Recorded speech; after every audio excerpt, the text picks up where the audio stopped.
It's been almost 3 years since Russian and Ukrainian negotiators sat across from each other in Istanbul. Back then, the war was just weeks old, but the stakes were already enormous. The first negotiation took place in Belarus' Gomel region, marking the beginning of efforts to halt the war just weeks after it began. Talks continued in Brest, Belarus, and a temporary ceasefire was declared. The first high-level meeting took place at the Antalya Diplomacy Forum, with Russia and Ukraine's foreign ministers engaging in direct discussions. The most significant progress happened in Istanbul. After intense discussions, a draft was issued. Ukraine was willing to remain neutral, non-aligned and nuclear-free, blocking NATO membership but leaving room for EU access. In return, it would receive security guarantees from the UN Security Council's 5 permanent members, which gives Russia the possibility to veto. The draft also called for respecting Ukraine's sovereignty and refraining from force, with discussions on Crimea's status over 10-15 years. By April 2022, the situation on the battlefield appeared to be turning in Ukraine's favor.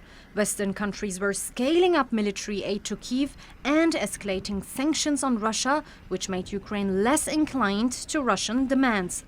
The Bucha massacre, blamed on Russian forces, hardened Ukraine's position, and Kiev suspended talks.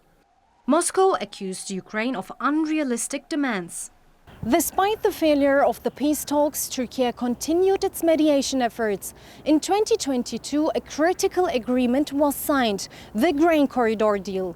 This agreement, brokered by Turkey and the UN, allowed for the safe export of Ukrainian grain through the Black Sea, helping to ease global food crisis triggered by the war. Following a couple of extensions, Russia's refusal to extend the agreement halted the Grain Corridor initiative. But as the war persisted, a renewed push for a dialogue began earlier in 2025. Talks have restarted between Russia and Western countries. And Turkish President Recep Tayyip Erdogan stated his readiness to host a new round of talks.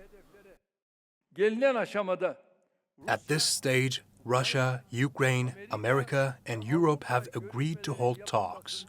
As the only country that's gained the trust of all parties, we reiterated that we're ready to contribute to these talks and that we will be happy to host them. With the call of President Erdogan and his mediation efforts, both sides have now expressed a willingness to return to the negotiation table.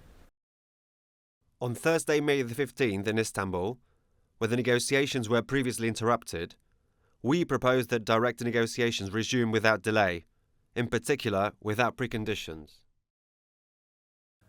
We are waiting for Russia to ratify a full, lasting and reliable ceasefire, and we are ready for talks. I will be waiting for Putin in Turkey on Thursday. Now, as both Moscow and Kyiv signal a willingness to resume negotiations, Istanbul could once again be the venue for diplomacy. Bera Karaman, TRT World.